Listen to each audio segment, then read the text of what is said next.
countdown to the last comic shop in 5, 4, 3, 2, 1.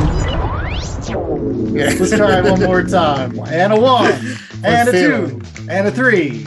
Wait, that's not how you do it. All right, you do it. No, I mean, it's 1, 2. When Captain America throws his mighty shield. That was bad. Yeah. It is the last comic shop, and it is the 4th of July, and we are celebrating Independence Day here at the shop with an annual tradition of reading a Captain America comic book.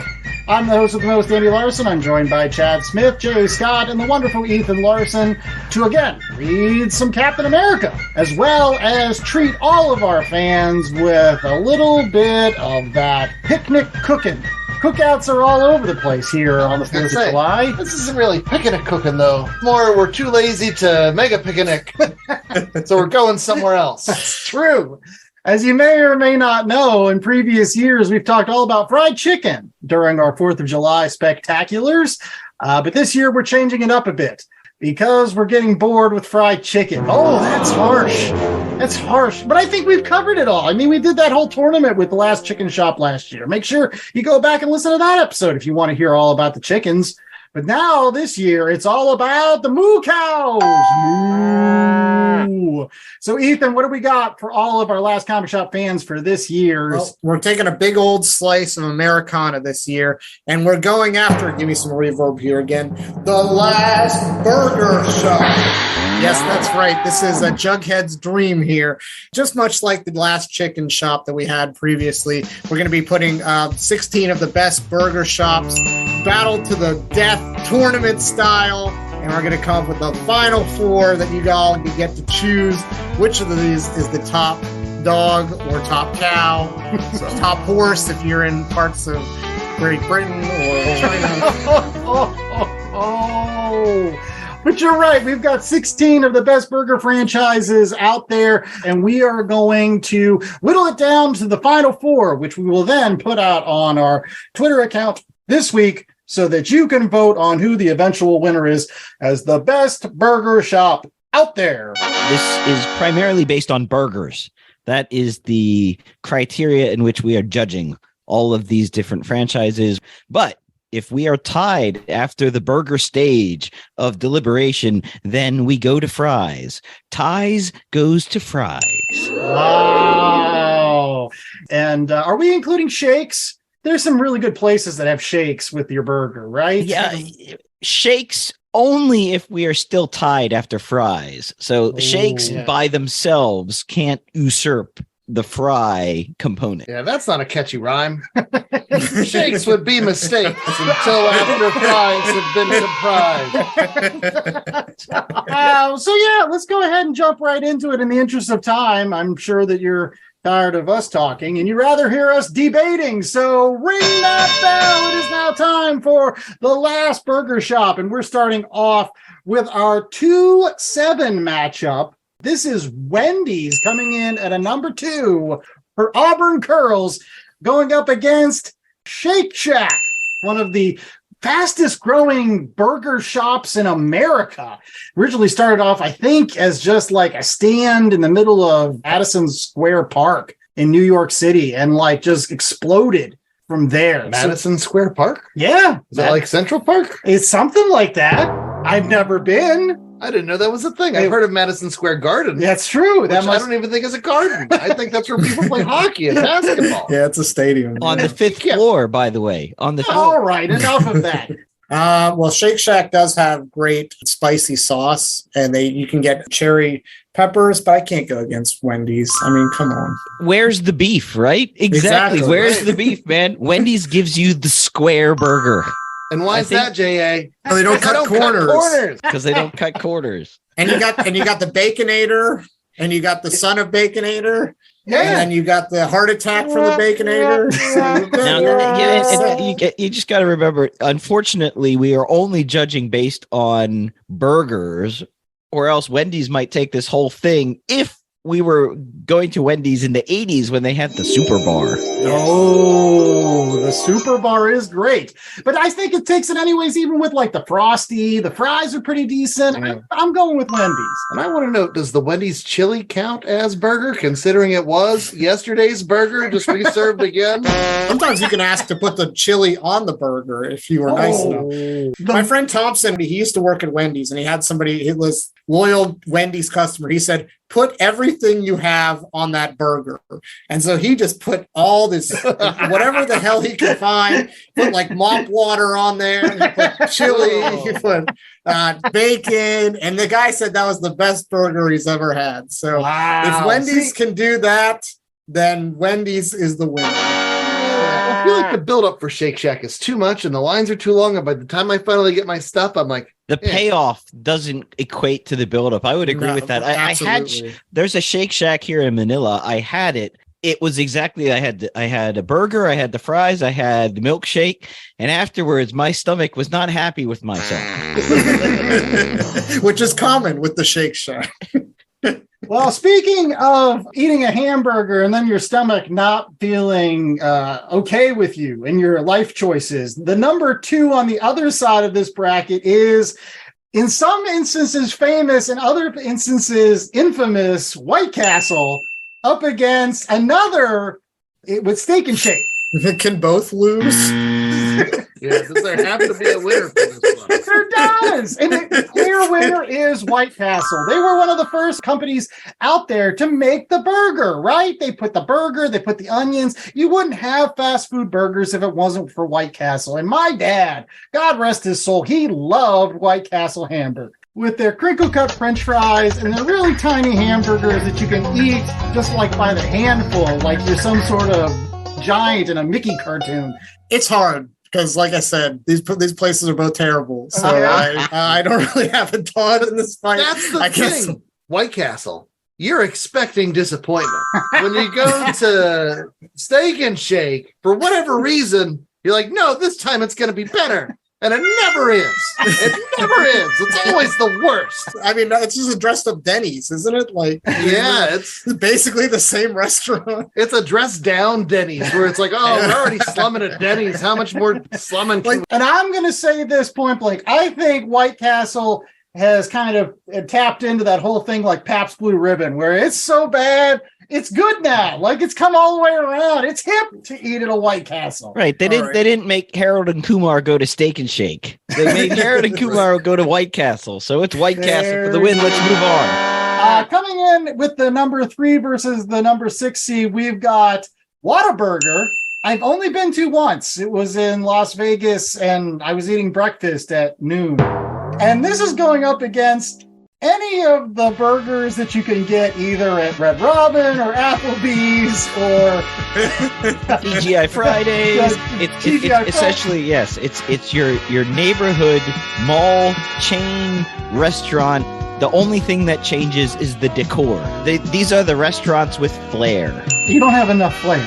You don't have enough flair. I don't like to talk about my flair. I think we're going to lose every fan in Texas if we don't vote for Whataburger. So that's my vote.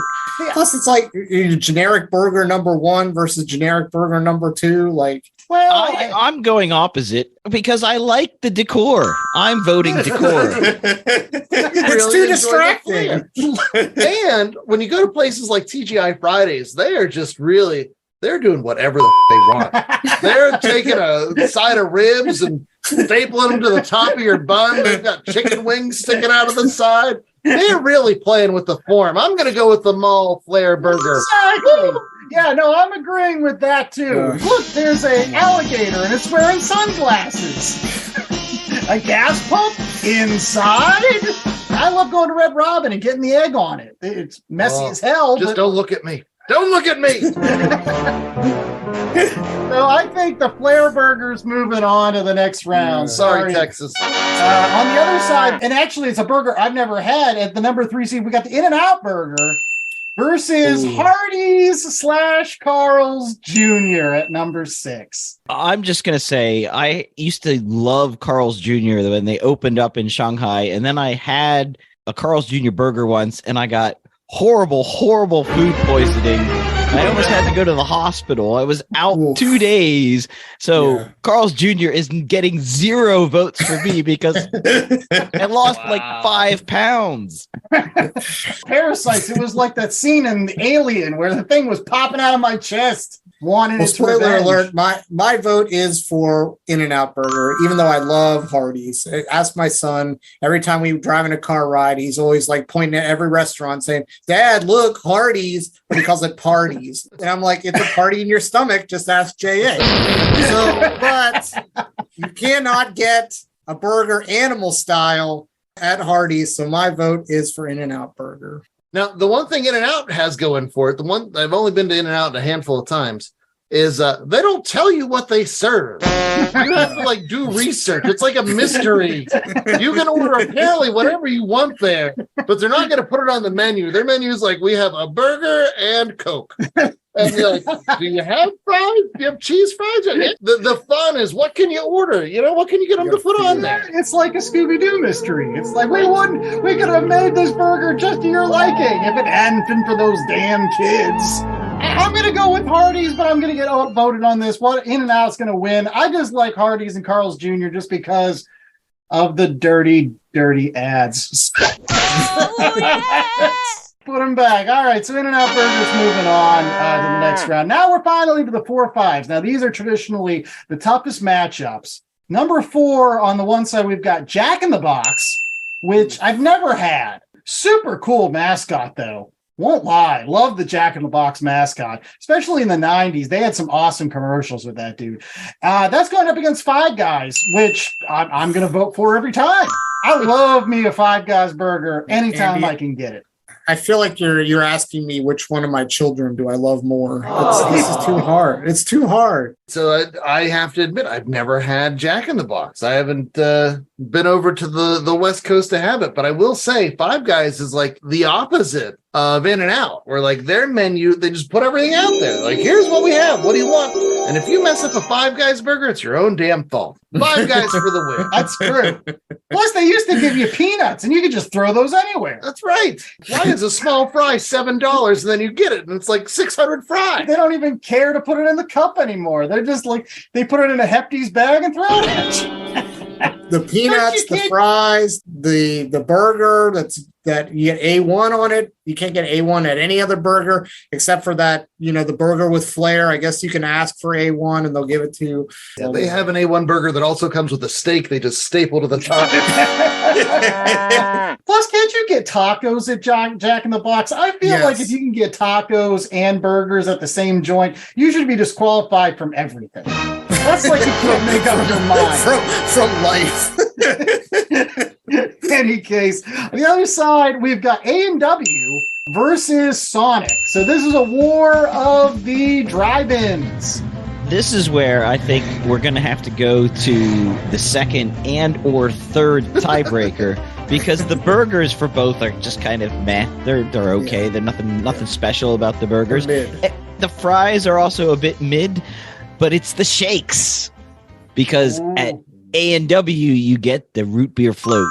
Yeah, there is nothing better than a classic A&W root beer float for sure. But I mean, Sonic does have some of those like weird drinks that they make, like some sort of concoction. They're in the back like mad scientists throwing together chemicals, and they're like, cherry limeade blue. No, they're trying too hard. A&W is going classic. But is anybody in the Tots camp? I could go Tots, yeah. But let me tell you why I would strike down A&W is because here in our area, they are combined with Long John Silver's. Ouch. And you're just asking for asbestos when you eat Long John Silver. That's right. And I can't pass up the Long John Silver's addictive fish, whatever it is. And they have those crunchies that are just fried. It's not fried anything. It's just friedness. And so I never get the A&W burger because I'm eating that disgusting fish. Feeling bad about myself afterwards. Sonic for the win. have you ever asked A&W burger and they put the hush puppies on top? What? Why not? That's They're madness. already breaking all kinds of rules by combining these two hellscapes into one. You might as well just ask them, put the hush puppies on my burger, man. And so for me, it's going to be a breakdown of the mascots. Okay. So on one side, we got A&W with Popeye and Wimpy. And the other one, you got that pseudo-sexual relationship between those guys in the car. So You never see their hands. they are way too comfortable with each other and talking about things that I don't think any other guys that have ever talked about in their lives. I gotta go Wimpy, man. I just have to. Like between that, I'm sorry. All right. I'm gonna go with A&W too because I like their root beer. I love their root beer. So A&W is moving on, and finally we get to the top. But number one on the one side is Burger King going up against a regional powerhouse in Culver's. Now I will say, Culver's, you can get not only a burger that's slapped with butter, cheese curds, and you can get frozen custard there. But I mean, are we really going to go against the king? Is anybody going to go against the king on this? The Whopper is the king. Oh, you're going with the king. You can make it your way. If you eat in, you can get the little cardboard crown and walk around and be king for the day. What does it mean to make it your way anyway? That's you just can say no pickles. Special props to Burger King for making a Whopper without meat, because now I get the Whopper and I don't get the shits afterwards. So Burger King. Their Impossible Burger is impossible to tell whether or not it's real or that is good because stuff. half the time the 15-year-olds at the grill is up and they give you the regular burger and they just pass it along. So we got 3 for Burger King. Are we going to make this clean sweep? I'll go Burger King. All right. On the other side, and this is no surprise, coming in at number 1, kind of like our Duke, but it is McDonald's. Yeah, so McDonald's and Burger King, they're the Duke and Carolina of our brackets. Everyone remembers when they used to be good. Sure, yeah. Versus number 8, which is Checkers, aka Rally. I mean, I guess they got fries, but we're talking about the burgers, right? So you got the Big Mac, the quarter pounder. Missed the BLT where you got folded up yourself. Yeah, the McDLT. The hot side's hot, the cold side cold. I will have to admit that once they've switched the quarter pounder to where they grill it now at the time of order, like you get a lot of like undercooked burgers. It's like McDonald's, you're like, I'm barely expecting meat in this burger, but now it's now it's actually I can still see the cow moving in here. What is wrong? Could we have an upset? Well, I will eat McDonald's. I will still go there once a year to get the Shamrock Shake. I've never eaten a Big Mac that hasn't gone like everywhere. You wear more of the Big Mac than you eat it. Chad? So I have a confession. I don't think I've had a McDonald's burger in 15 years. But that's probably because of my unhealthy chicken nugget obsession. I love those chicken nuggets. I mean, it's true. You want to see somebody that's really upset. See me getting a 20-piece of chicken nugget and they only give me one sauce. Oh boy, I'm going back to that place and I'm like, listen, there's no way this is happening with 20 chicken nuggets, only one sauce. That's it. Look, but I do have a soft spot for the Checkers. They have really great cheese fries, but their burgers, much like McDonald's, are not all that memorable. All right. Well, then I guess it's coming down to fries since the burgers are not memorable at either of these places. So, J.A., fries for the tie. Who's winning the fry war? Piping hot, fresh. It's got to be the McDonald's fries. Yeah, can we say the 80s McDonald's fries before they switched over? I gotta agree. I got too many good memories from McDonald's. Grimace, Fry Guys, and Hamburglar. And whether McDonald's gets out of round 2, that's another question. But he's got to at least move past. Let's move on. Wendy's, again, with the classic single with Dave coming on there. He was such a nice guy. In the 90s, I'm sure he was a real son of a bitch behind the scenes, but he was at least nice in his commercials. He seemed like that grandpa that was like, here, have a hamburger, kid. You're feeling sad. So Wendy's versus the Flair Burger, J.A. I got to go the Flair Burger. It's a real burger. Oh, wow. That's a spicy take. And I have a spicy take too, because much like Chad in the last round had admitted that he's a chicken nugget obsession, I'm obsessed with the spicy chicken sandwich. Oh, that's the so best. I usually order the chicken when I go to Wendy's, and I usually order the dry-ass baked potato that my wife hates, and she's like, why do you order this every time? It's terrible. And I say, it's good if you dip it in the chili, or if you dip it in the Frosty, which is weird, but it's good because it is dry, it is bad, but I'll never admit it to my wife, so it's got to be burger with flair. I'm going to still go with Wendy's. Wendy's introduced me to the wonders of ketchup and mayonnaise mixed together. And Andy, the most underrated burger of all time, the Junior Bacon Cheeseburger. That is right. You used to be able to get it for 99 All right. cents. I'm back on Wendy's. You can get it in the biggie bag now. You can get it in the biggie bag. All right, Chad. Like, you know what you're getting from Wendy's. It's going to be consistent. It's not going to blow your socks off, but it's going to be good. Whereas the Flair burger, I mean, you go out and you try experimenting with all this different burger technology. Sometimes you're going to get burned. You're going to get that Tennessee Jack burger that's covered in hollandaise and everything else. You're going to be like, why is this my life? And so I'm going to go with Wendy's. Wendy's moving on to the final four. It's a tough one.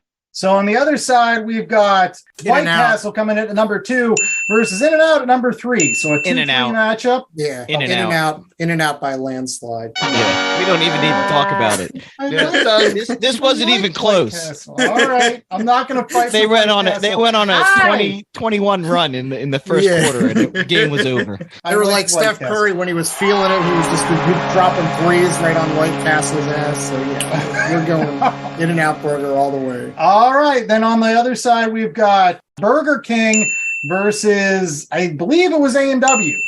Burger King, right? Burger King's still, Burger King's the Popeyes this year. Like, I don't know anybody that doesn't like Burger King. And if you say otherwise, you're a damn liar. I don't know. I think if these are your choices, you need to question your life choice. How did you get to the point where you have to pick just between Burger King and A&W? Get the fish. You know you're going to regret it anyway. Just get the damn fish. All right. So Burger King's moving on to the finals. And then we've got Five Guys versus McDonald's. So is Five Guys going to knock off McDonald's? I say yes. If I had the choice between McDonald's and Five Guys, I'm going Five Guys every time. Because to Jay's point, it is actually a burger. Like, it is a burger, and their fries are much better. Even soggy Five Guys fries in a bag. You know what? And they changed something about the Big Mac that the internet's up in an uproar about. So I feel like it's like Coach K retired. So I think we can just roll McDonald's off into the sunset. It's time to go to sleep, Grandpa. You had your glory days. Hey, that they got rid of McDonald's land and marketing their food to make kids fat. That was the day McDonald's. Yeah, nobody's getting those apple slices. No, I thought it was going to be controversial to go Five Guys, but you can mix it up every time. You can get something different. You don't have that sense of disappointment that you get when you're like, why am I eating at McDonald's? Or really, like, grown-ups go to McDonald's either because they've had too much to drink or because they have kids in the back seat of the car and they just want their kids to be quiet. All right, so that is our final four. Make sure that you're getting out to the Last Comic Shop on Twitter this week, and you can vote for either Burger King, In-N-Out, Wendy's, or Five Guys. Yay! That is a tough poll. Yeah, that's a good poll. Yeah, I'm open Burger King wins, honestly. Here's a little bit of trivia about Burger King. In Australia, Burger King is called Hungry Jack's. Oh, Very good. Isn't that the name of like a pancake mix? I thought it was the movie with the kangaroo. What a case. We don't have kangaroos boxing, folks, in our comic book coming up next, which is Captain America, the Winter Soldier. So stay tuned for actual comic talk right after this commercial break on our 4th of July Spectacular. Now I'm hungry. Hey, it's Mikey Wood, frequent Last Comic Shop guest and collector. And as a collector, I'm always in need of boards, bags, long boxes, and more to house all those comics. That's why I use promo code LCSPOD to get 10% off my orders at bcwsupplies.com. Not only does it get me a discount on BCW's already low prices, but I know using LCSPOD at checkout is another way I can show my support to the Last Comic Shop podcast and their continuing mission to bring fans together under that big comic book tent. So if you're in need of comic book supplies, head out to bcwsupplies.com and use promo code LCSPOD today. That's LCSPOD.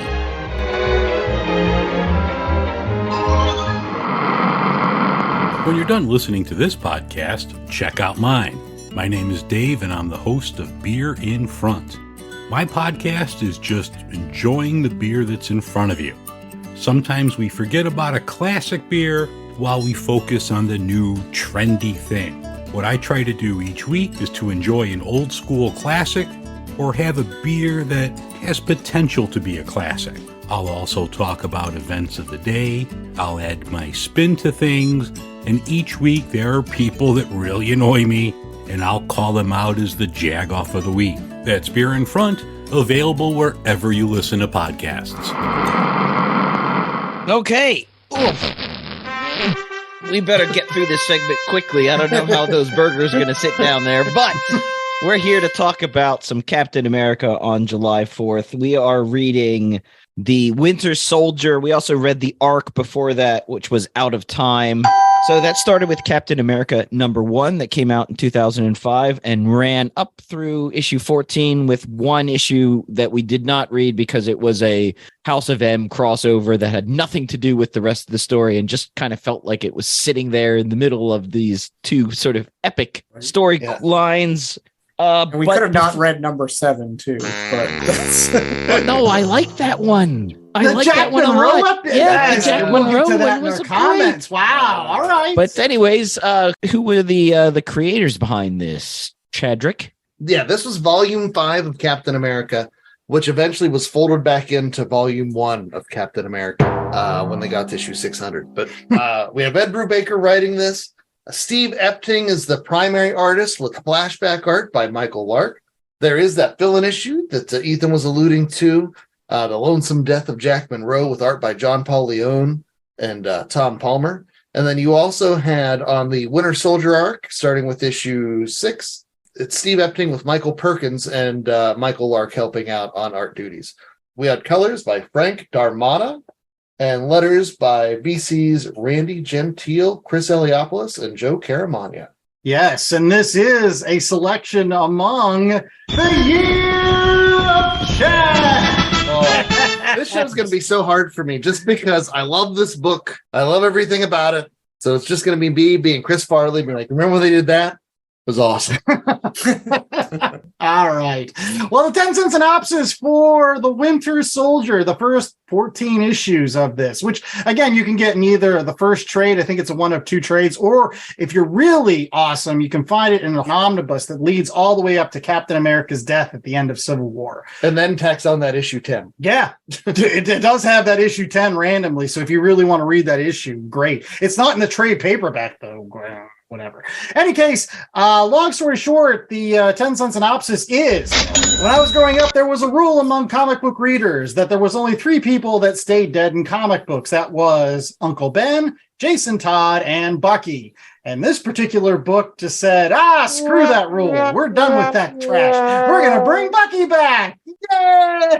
And then like a year or two later, here comes Jason Todd with his red hood. Yes. Yeah. And then 2027, here comes Uncle Ben. Oh, no. Uncle Ben's going to stay dead. That's part of these.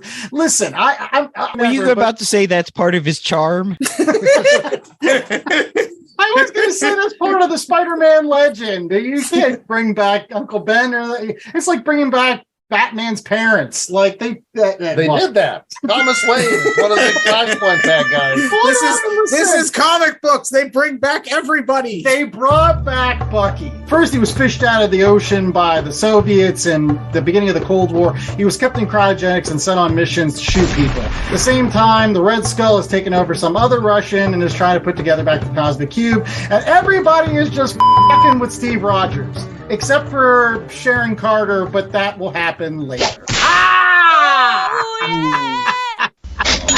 Any case, long story short, yeah, this is the book that brought back Bucky. And then everybody was like, yeah, we can do that. Let's bring back Jason Todd, which just pissed me off. Pissed me off to no end because pretty much Jason Todd is just Bucky for the Batman universe. They were like, they broke that rule and it was awesome. And it brought in all this money. Let's do it for Jason Todd. Yeah. It gives Batman a broken Robin and like, oh, there's a failure and he's come back. Whatever. It's cheap. This Captain America was a bit Batman-esque in certain. There's that issue where the Falcon tracks him down and he's been like jumping all over the rooftops. I'm like, since when is Steve Rogers turned into Batman? I just want to beat up some thugs for a little while. That's what Captain America was doing, clearing his head. Chad and I have read this multiple times, but yes. I think Ethan and maybe J.A. actually hasn't read this in its entirety. So let's get your guys' initial thoughts first. We'll start off with Ethan. What did you think? You've read Captain America in the past. Is this better than other stuff we've made you? It is much better than some of this other stuff that you made me read on Captain America. No, this was a spy thriller. It was the problem is in looking at this in 2023 eyes, you already kind of know the secret behind it, right? I mean, that I would try to put myself in as much in 2005 as I could. Seeing this big revelation of like, holy shit, Bucky's back. Like Andrew said, this was an unwritten comic book rule. A lot of it, unfortunately, is built on that premises of like the shock factor that Bucky's back, because the actual story that kind of that revolves around it, I don't think was as fleshed out as it could be. Like, there was an evil Russian. He had a cube. Captain America eventually goes into some company with robots and with Iron Man and uses them to track down Bucky. And then he uses the cube to influence Bucky to remember his past. And I'm just like, this is kind of falling apart. I'm sorry, Chad. I did like it a lot. But I honestly think a lot of it was built on that shock factor. And once you actually take yourself out of it by reading it 18 years later, I don't think it has as much of an effect as it would have in 2005. Yeah, I think I have to agree with a lot of what Ethan was saying. This is one of the times where the MCU actually did it better than the comic books. I hated the Cosmic Cube. It's a hokey thing anyways, and I thought it didn't work with everything else they had going on in the book. Everything was sort of Cold War intrigue, and there's all these almost too many flashback scenes. And then all over it, controlling it all, was this hokey Cosmic Cube thing, which I was just like, ugh. The juxtaposition of the two, I thought, didn't work. Which is why I thought issue 7 was so powerful, because there was almost no Cosmic Cube stuff in that. It was just the guy slowly going crazy from taking bad super serum and then getting shot by Bucky. Yeah. How hard was that tag at the end? Yeah. Kids are eating this stuff up. Yeah. And it was, is it all psychotic? Is it all in his head? He got shot before he could shoot like these guys selling ice cream. Yeah. His reason to live is to take down these drug dealers that are threatening his daughter. And I honestly, that issue had two problems with me. First, I didn't know who the hell this guy was, and I didn't know why I should care about him. And then second, like the art, I don't know what happened, man. Like, I don't want to criticize other people's stuff. This is what you do, but it's almost like more cartoony. I want to say, yes. Like, yeah. Well, it is a little bit of a shock, because you go from that Steve Epting art, which is like incredibly photorealistic. Like, it is a style unto itself, and it's dark, it's gritty, it fits as to Jay's point, the Cold War aspects and the shadows and it works. But then you get to that issue and you're right, it's like a complete 180 from that.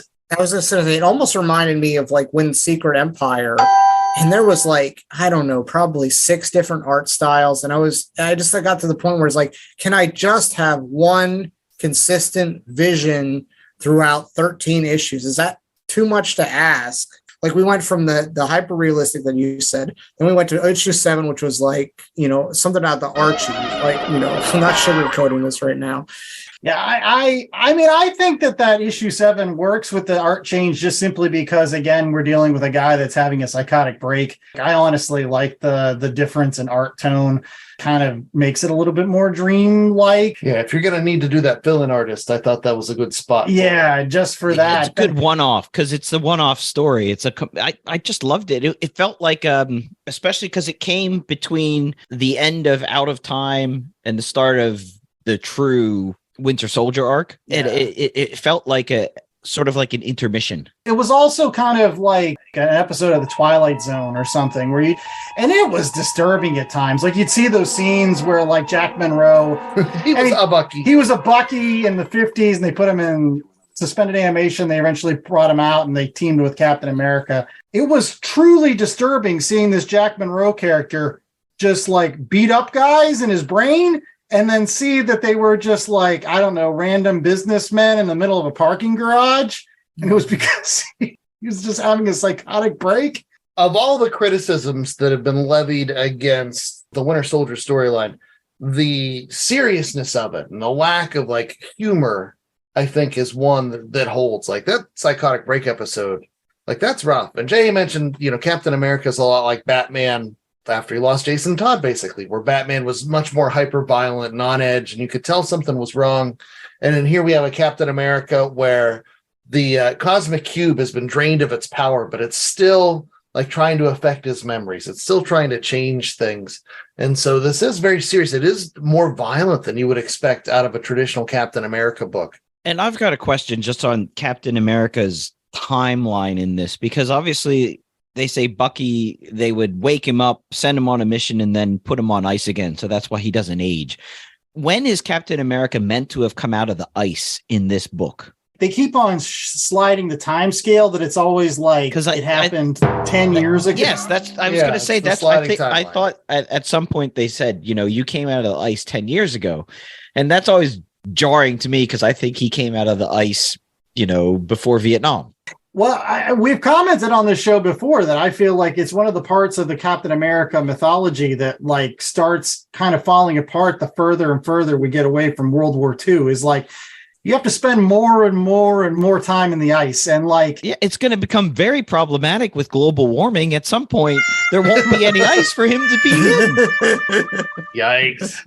As an aside to all that, I just don't understand why they don't make Captain America just flat out immortal. Like say that the super soldier serum gave him immortality too, so he doesn't age like other people do. I mean, that's a very easy way to explain why he still looks like he's in his 30s, even though like he's probably, close to 80, 90 years old. Like that to me makes more sense than just shifting it that he's been in the ice for a lot longer. But I kind of agree with Ethan that like if you already know the conceit of the whole reason for the book, it kind of takes you a little bit out of it. But really, what Ed Brubaker did with this particular series is like what he does with like Criminal or any of those like crime-related books where he brings Captain America back down to the streets.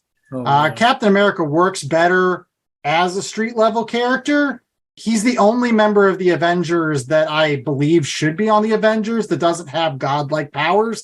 But at the same time, he's a soldier. When you put him in that world with other soldiers, espionage and political intrigue and things like that, it's always going to work so much more than him, I don't know, punching MODOK, believe it or not, because MODOK looks freaking weird. All right, can I go? Yes. All right, I'm so ready because this is one of the best modern comic books. Post 2000 out of the Marvel Knights era with Joe Q taking over. This is the pinnacle. And I would dare say this book is even better than the movies that were based off of it. And I say that knowing that Captain America 2 Winter Soldier, the best Marvel movie. But the reason why I think the comic books are better is because Ed Brubaker works so hard to do so many different things. First and foremost, he turns Bucky into a badass. People don't talk enough about that. Oh, we put this little kid in the war. Why would we do that? Well, he can do all the dirty work that Captain America can't be seen doing. He's the guy sneaking behind with a chicken wire and choking people out. And then the other thing, too, is, and people don't always remember this, but the story where Bucky is killed was a retcon. There never was an issue published. Captain America goes into the ice and Bucky is killed in the explosion. That was all stuff that was brought in whenever Stan Lee and Jack Kirby brought Captain America back into the Avengers. And so what Brubaker does is he takes the concept of this cosmic cube that lets you play around with this stuff. And it's almost like a meta commentary as he's messing around, reconfiguring these stories, making Bucky a badass. And then once he goes and decides he's going to bring Bucky back, there is that issue, that montage of the Winter Soldier just being the absolute like Russian James Bond assassin, traveling places and knocking people off. And that was one of my big critiques with the Winter Soldier movie. As great as it was, it didn't have that montage scene of like Bucky going to an airport. Like all of a sudden he's assassinated this guy, made it look like an accident. Then he goes to another airport, he assassinates this guy, makes it look like an accident. And they build Bucky up so much as the Winter Soldier. He really is a force of nature. And for a character like Captain America, who at this point in the Marvel mythos, Captain America's always had the Red Skull, but the Red Skull's so over the top and evil. He's never had the venom, that equal but opposite. But for a long time here in this series, the Winter Soldier is Captain America's equal but opposite. But to put it on top of that, you give him the whole heart aspect of like, Cap knows it's Bucky, and he knows that Bucky's in there, and he refuses to give up on Bucky. And so not only are they retconning things left and right, but in turn, while they're doing that, making them so badass. And then to top that all off, you can't undersell Steve Epting and Michael Lark on the art duties. This is one of those books that I could give to a non-comic book reader, and they just gobble it up. It reads like a movie. I mean, we were getting ready for the show, and I was telling Andy, this morning, I hadn't picked up the book yet. I was like, I've got to read 13 issues. This is going to take a long time. I read through this in a little over an hour. And not because it was decompressed storytelling, although it is, but it reads so fast and it's so cinematic. And you get going to the end. And every time you think you figured something out, there's another twist. There's another turn. Oh, there's a big bad guy reveal at the end that, you thought after issue 1 wasn't going to happen. He keeps you guessing. I just, oh, man. They built up the Winter Soldier so well. I can't get over, like, he's the ultimate adversary for Captain America. He's the ultimate person that Captain America needs to save. And you really feel it. And that's why the best of the Marvel movies come out of this book.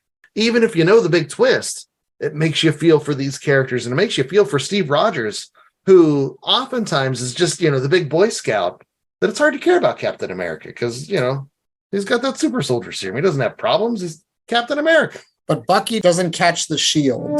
That's the best part of the Marvel movies. And it's not in the comic book. I was like totally expecting him to catch the shield, and he never does it. Oh, well. All right. Yeah, that was good fight choreography. Yeah, that is true. But as I said, as you heard, this is the year of Chad, and this is arguably Chad's favorite Captain America story. I mean, honestly, and like it's hard to discount that. Everything he said, I agree with. Honestly, I do. I think it's probably the one that you should have people read first, especially modern audiences. It's like the carpet in The Big Lebowski. It ties everything together so nice. With a stupid cosmic cube in the middle. That's right. That's part of Captain America. Yeah, that's part of the Red Skull. That's as far back as like the 60s. I'm with JA. I could have taken without the cosmic cube. Like I think it did a disservice to the story because it was just such a tonal shift. And I also, and this might be showing my anti-capes bias right now, but it just drove me crazy because like half the time Captain America reminded me, again, 2005 eyes, of Jack Bauer. And Jack Bauer is like trying to stop, whatever terrorist attack that's going to happen next. And there is a season where Jack Bauer's longtime partner, Tony, does go bad, but then he has to bring him back and then he becomes good again. So it's just like there's so many parallels between that. And I was just like, it drove me crazy when he's like in the sewers trying to find these terrorists. And then I see this like Captain America, like, uniform. And it's like this. Come on, man. It's just but what happens to Taconi after that? Does he just kind of drift off into the ether? Or does he become one of the long-lasting contributions to comic books and movies and everything else? Like Bucky is a big deal. And it's not because of the 60 years of Bucky before the Winter Soldier story happens. It's because of Ed Brubaker's run. I'm not trying to have Tony, Jack Bauer's partner, which probably half the people listening to this show don't even remember Jack Bauer, let alone Tony from 24. I'm not trying to say that Tony has the same gravitas of 60 years. I just wish sometimes with this cape stuff, like they would just stop doing the corny shit. If you're going to have a serious ass story, don't put people in costumes. It just takes me out of the trying to think about this as like a serious book. That's just my but that's the whole thing. And I'm not trying to pick fights. No, and Bucky looks like a badass too. Like Bucky doesn't have, like, if they would have did this story in 1993 and back me up on this, Chad, they would have put the stupid eye black on him. And he wouldn't have had any feet because Rob Liefeld would have been drawing him, and he would have looked like an idiot. And then he would have had like a neon shirt or some stupid Here's shit. what you need to do. Google 1990s Nomad, and you would see what Bucky would look like in the 1990s, because that's what they did to Jack Motherlove and Monroe. They put him in the long leather duster. They gave him the Oakley glasses. He looks like Lorenzo Lamas from Renegade. I love that show. Outfit. But the thing about Captain America, the thing that Brubaker threads so well, is that Captain America is that symbol. Captain America is that big cheesy blue costume because the government needs him to be that thing. But Brubaker's like, yeah, he had that, but he also had the 16-year-old running around choking people out with chicken water. He also had the invaders coming to these towns, and like there's so many different themes. And like there's that one scene where they're in France and the soldiers are coming back like, hey, look, it's our pals. Oh wait. And then there's zombies. You just see like, oh my goodness. And he chops his head off. He chops the zombie's head off with the shield. But that's Captain America making that decision because these other people aren't going to be able to do it, but that's what makes him Captain America. And all I have to say, if I had a problem with Captain America's outfit, thank God they changed Falcon's outfit. Because when that cheesy ass mother came through with that red cardinal suit, I was like, I'm going to drop this comic book right now. Oh, I love that with the see-through wings. He looks so much better now. Doing, man. In any case, we've got to get to this commercial break. We'll be right back with more of The Last Comic Shop and ratings for Winter Soldier right after this. Hi, folks. This is Sean, Pittsburgh Nerd Podcast. If you enjoy genuine conversation from two guys who love the subjects that they're talking about, you need to check us out. Just search Pittsburgh Nerd on some of your favorite podcast catching apps, or you can also check out our vlog on YouTube. Just search Pittsburgh Nerd. We're really, really easy to find. Hi, I'm Kevin DeCristofano. And I'm Sean Flanagan. And we are the Ninja Turtle Nerds, your weekly podcast covering the Ninja Turtle comic book series one issue at a time. Plus the video games, the cartoon show, the VHS tapes. If it's Ninja Turtles, we'll cover it. Ninja Turtle Nerds is available wherever you get your podcasts. All right, back with more Last Comic Shop, and we got to rest through this. So yeah, it's ratings. Here we go. Jay, what's a rating scale? 1 out of 4 cosmic cubes, I guess, because it was a massive part of this book, even though some of us thought it shouldn't have been. All right. Well, we'll start with you, Jay. How many cosmic cubes you giving it? I'm going to give it 3.25 cosmic cubes. I thought it was a really good book. I really liked the Cold War intrigue bits of it. Red Skull, he goes out like Punk in the first issue, but then he comes back at the end, and you know he's going to continue to provide backstory. I didn't like that the sort of the big bad was just some unnamed Russian dude. Could they not have made Baron Zemo or somebody else, or did they need an unnamed bad guy because it's such a different story? Maybe I don't know. All right, Ethan, what's your rating? 3 cosmic cubes. I really did like this book. It just the tonal change of art style was a bit jarring for me. I didn't appreciate issue 7. I thought it was complete filler because basically I didn't understand the gravitas of these characters. Yes, he was Nomad. He was a former Bucky, but Bucky is not as earned as Robin is in the Batman universe for me personally. I did find it Bucky was a badass. I wish there wasn't as much Cosmic Cube stuff as JA said. I liked the spy intrigue stuff a lot. So I just think it's a solid 3 for me, man. It was one of the best Captain America books I've ever read, though. So did want to add that. Yeah, I'm going to go next, and I'm going to give this a 4. This is a 4 Cosmic Cuber. This is, again, one of the best stories that is out there for Captain America. Regardless of whether you know about the reveal or not, the slow build up to actually Bucky remembering, and you get that panel in issue 14 or that 2-page spread where like he remembers like all the nasty stuff he did, feels all that remorse and stuff, and then wishes himself away into the cornfield. It was really powerful. Really powerful moment. My goodness. What Chad said before, the fact that Captain America doesn't give up on him. He's got the Cosmic Cube. He's got ultimate power in that 1 second.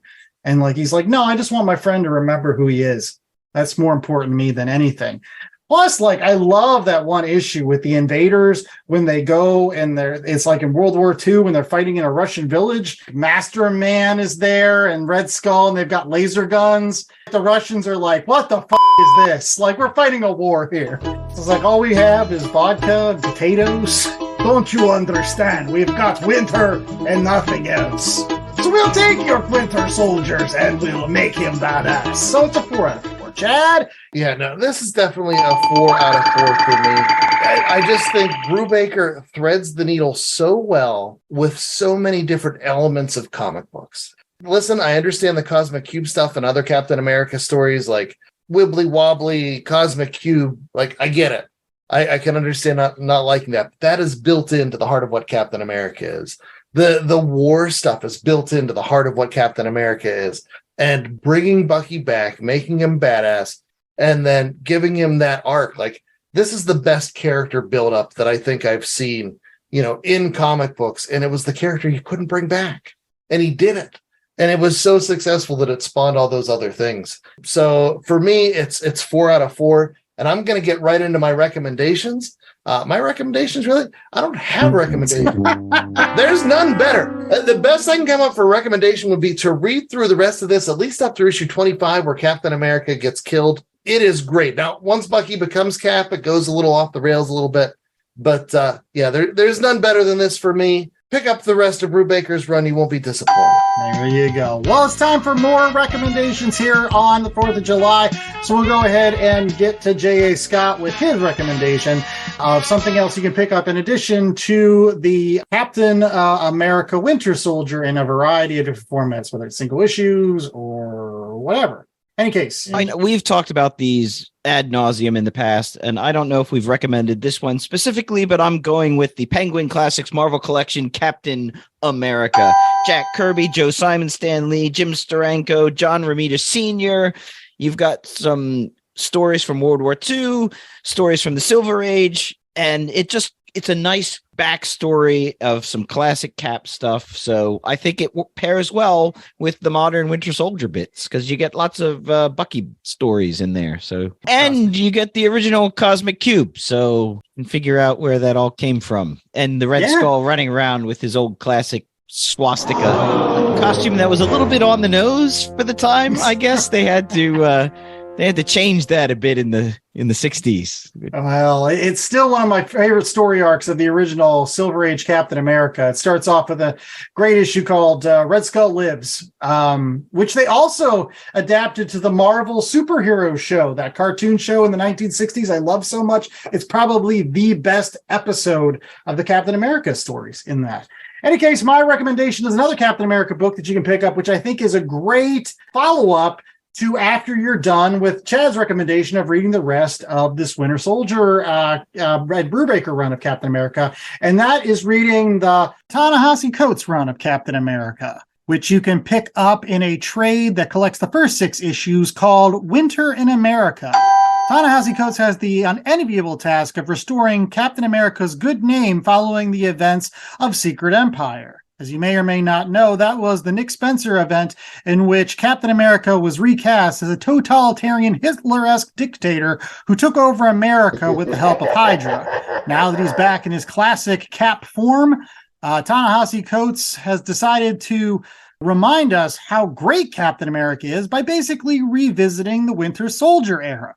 You get all of those classic characters from the Winter Soldier epic, whether it's Bucky in his classic Winter Soldier garb, whether it's Sharon Carter as Captain America's love interest, whether it's the Russian Alexandra Luchkin, who is still controlled by the Red Skull, and even some X-Men baddies in Selene from the Hellfire Club, as well as an awesome fight with Taskmaster. So make sure that you're picking this up. Again, it will not only get you up to speed post-Secret Empire, but I think Ta-Nehisi Coates does a great job of kind of melding in all of those conversations that we're all having about what it actually means to be American, which is something we should be talking about here on the 4th of July. Ethan. All right, so I'm going to actually deviate from the crowd here and not recommend a Captain America book, but I'm going to stay in the same quadrant of you want a summer blockbuster, you want great American heroes. I have to recommend one of my favorite books of all time. It's JLA, New World Order. I'm sure probably everybody who's listening to this podcast has read this book. But if you haven't, you're doing yourself a disservice by not reading it. It brings back all the classic JLA characters. If you enjoyed them in The Flash, you'll enjoy them here. Basically makes Batman into the badass that he is today. Whether that's good or bad, that can be debatable. But, it's Grant Morrison writing, and it's Howard Porter on art. They're fighting Martians, and then Batman figures out a way to outsmart them all. Because he's Batman, and that's what he does. But it is a fantastic read. It's only 4 issues, but it's really, really good. And I recommend it to anybody that cares about comic books. It's actually personally one of my favorite Cape books of all time. So I just wanted to recommend. Plus, it was one of the books that it may have been a little bit too on the nose, but like Grant Morrison's, why don't we just bring back all the people want to read on the JLA? Right. Like, let's give them Superman and Wonder Woman and Batman and Green Lantern and Flash and spoiler alert, it became one of the best-selling books of the 90s and early 2000s and shaped comic books probably to what it is today. So it is very influential in that fact because Andy said, Grant Morrison just said, F it, we're going to bring back all your favorites and you're going to have to deal with it. And then the whole run is really good because they deal with all kinds of crazy stuff like Angels and the Key and all that crazy stuff. So Tower of Babel. Yeah, when Batman has all the backup plans. Yes. Yeah. And if it hadn't been for that run, you would have never had Kurt Busiek going back and saying we'll do the same thing with the Avengers. And having that awesome Kurt Busiek run with George Perez. Any case, do you mean the awesome Brian Bendis run where they brought all the big characters? No. Shush. Any case, that's all the time we have for Last Comic Shop this week. But we are going to do this real fast because we have to get the fireworks. So in honor of America, here is Stars and Stripes Forever as we run through this. Chad. What's the website? It's www.lastcomicshoppodcast.com. Jay, what's the merch? We've got shirts, we've got tote bags, this week only Bionic Arms. Nice. Recommendations included more Captain America by Ed Brubaker, more Captain America by the Penguins Classics with Kirby and Joe Simon and Stan Lee, and it also included more modern Captain America by Ta-Nehisi Coates and Lineal Francis Yu, and it also included JLA with the New World Order, the Morrison Porter run. Ethan, supplies. So get your boxes, bags, trading card supplies, everything that you need to start your collection today, all at bcwsupplies.com. And if you go there, use our promo code LCSPOD at checkout. You'll save yourself 10% on all their already very low prices. bcwsupplies.com, LCSPOD. Support the show and get yourself a good deal. Andy, bring us home. All right. Remember that this week you can vote on who is the best burger place. Is it Burger King? Is it Five Guys? Is it In-N-Out Burger? Is it Wendy's? And smash burger that like button and subscribe button and do it today. Damn it.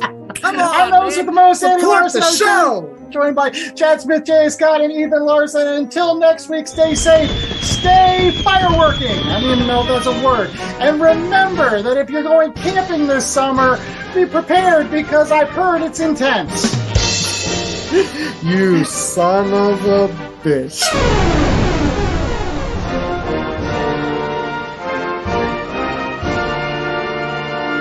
The Last Comic Shop was a 2023 Black Angus production.